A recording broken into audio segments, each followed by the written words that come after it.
Well, our guest of honour has been one of Australia's most unique and unusual entertainers for over 40 years. Because although she goes for all the gowns and glitz of showbiz, she was born a boy. And it all started for her right here in Sydney's King's Cross. And right now she's just up the road at the famous El Alamein fountain, where she's having some photos taken for a magazine feature. And that's where we're going to surprise her. So, let's do it. Action!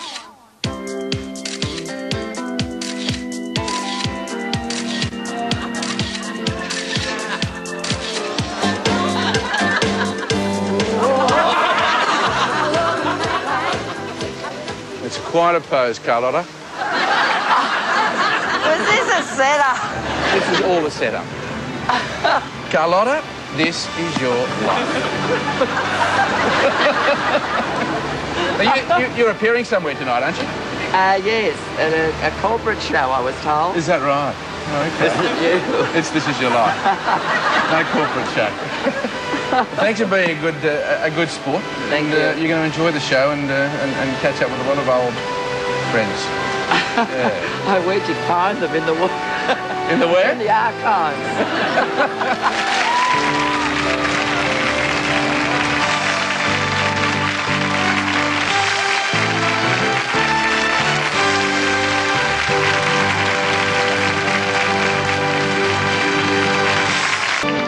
Ladies and gentlemen, Carlotta. Please, take a seat.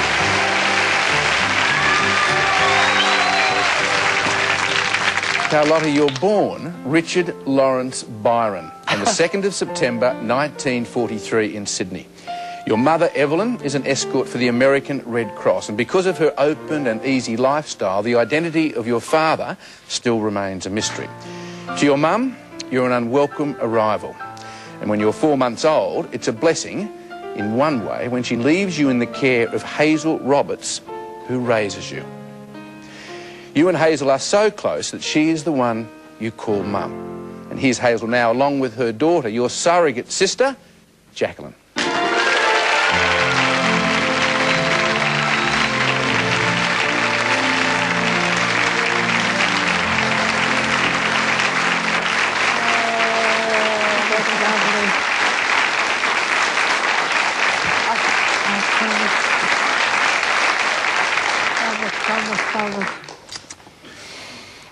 Can I just ask, Hazel, it was very good of you to take then Richard into your house, wasn't it?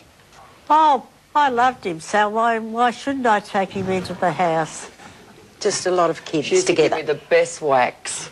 Oh, is that right? She'd chase me around because we had chooks, and she'd chase me around with the chooks and the strap because I was a bit of a naughty boy in those days, wasn't I? Oh, But I loved this woman to death. And Jacqueline. She was like my sister. Well, Jacqueline, you accepted Richard Yes. As a brother, didn't you? Oh, definitely, yes. It was a bit of a mixed-up family anyway.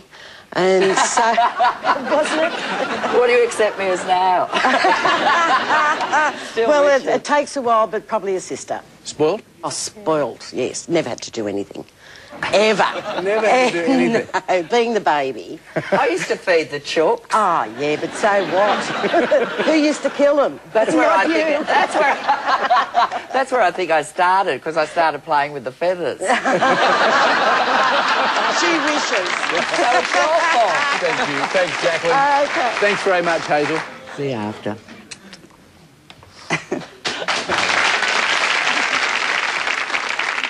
When you're 11, your world turns upside down because now your biological mother suddenly tears you away from Hazel to take you back with her new husband, both of them virtual strangers to you. This upheaval then turns into a nightmare when you begin to suffer years of terrible physical abuse at the hands of your stepfather because he saw you as being different. It's just I didn't get on with him at all. I think that he was jealous of me being part of my mum's life. Well, at 15, you leave school and start working in the art department at David Jones. And at last, using your artistic yearnings, you happily paint makeup on the mannequins and do all the arranging for the display cabinets. You love your work, but the beatings at home are now so brutal you run away when you're 16. Later that year, you're promoted to window displays, where you meet gay people for the first time.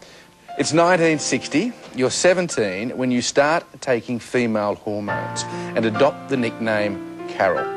You're now leading a double life, man by day, woman by night. And during one police raid on a well-known cross-dressing haunt, you were arrested and charged with offensive behaviour. You defend yourself and beat the rap. Tell us how. I said, what's the charge? And the judge said, offensive behaviour. And I said, what for? He said, you're in woman's attire. And I said, well, you've got a wig and a robe on. Case dismissed. Well, the next year you leave DJs and move to Mark Foy's, where you meet window dresser Christopher Essex, who becomes a lifelong friend. Well, Christopher joins us now, along with your best friend from those days, Joy Mahoney.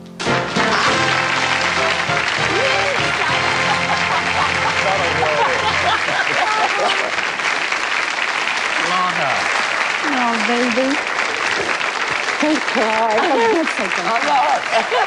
I was at his house yesterday, getting a fitting for a dress.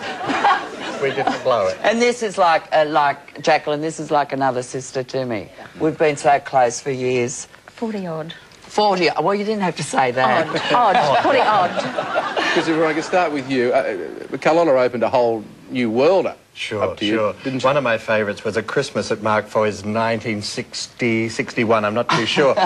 I gave Carol a tie and a pair of socks. And I thought, big mistake, big mistake. He didn't know. He knows now. He's been making frocks for years for me. And, of course, you guys have known each other, what, since 17? Oh, yes. Yes, we were 17, and Yes. I'd come down from the bush in Queensland, so I really didn't know anything about the city, much less boys dressed as girls and girls dressed as boys. And then all of a sudden I was in the middle, right And I was in the in middle. awe of Joy because I always thought she looked like Ursula Andress, which I idolised in those days. I thought, you bitch, you look like Ursula Andress. and, of course, wanted to be godmother. Oh, yes. Yes, fairy godmother. Yes, yes. Oh, yes. Christopher, thanks very much. Thank you, darling. You know, Love you, honey.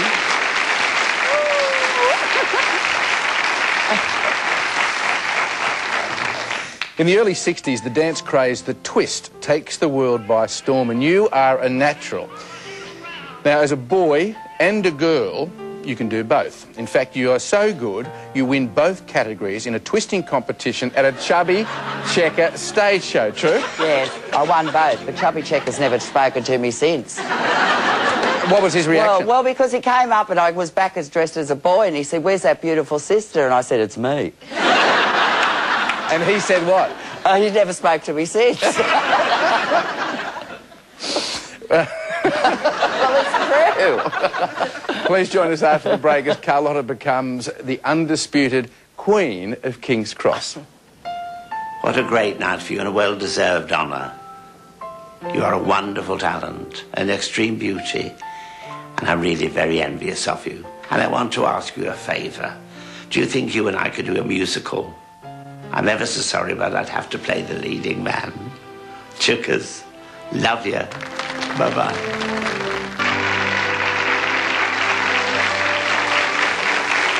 Welcome back as we celebrate the life of entertainer Carlotta.